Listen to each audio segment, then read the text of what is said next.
नमस्ते दोस्तों, भक्ति ज्ञान विश्वेता इस चैनल में आप सबका स्वागत है।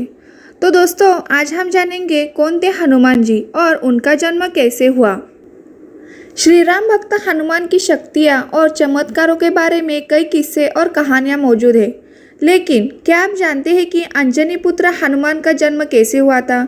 इसे लेकर कई अलग अलग तरह की मान्यता है। तो चलिए आज हनुमान जयंती के इस शुभ अवसर पर पवन पुत्र के बारे में कुछ मान्यताओं के बारे में जान लेते हैं। हनुमान का जन्म एक वानर रूप में हुआ था।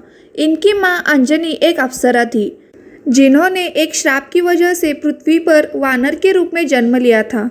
हालांकि उन्हें ये वरदान था कि एक पुत्र को जन्म देने के बाद वो इस श्राप से मुक्त हो जाएगी।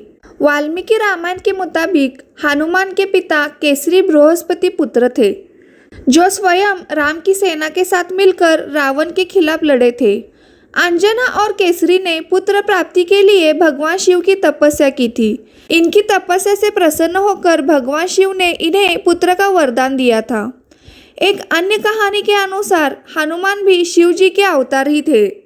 दोस्तों, हनुमान जी के जन्म को लेकर कई कहानियां मौजूद है, जैसे कि एक बार मारुति वन में अंजनी को देखकर उन पर मोहित हो गए थे और अंजनी गर्भवती हो गई और इस तरह पवन पुत्र हनुमान का जन्म हुआ था।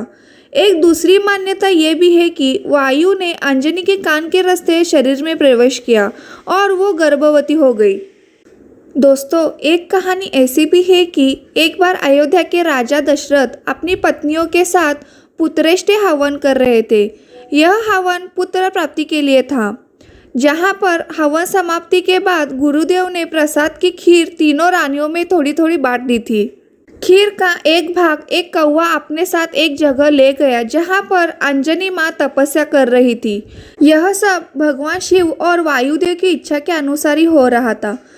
तपस्या करती अंजना के हाथ में जब खीर आई तो उन्होंने समझा कि यह शिव जी का प्रसाद है। शिव जी का प्रसाद समझकर अंजनी इसे ग्रहण कर लेती है। इसी प्रसाद की वजह से हनुमान जी का जन्म हुआ था।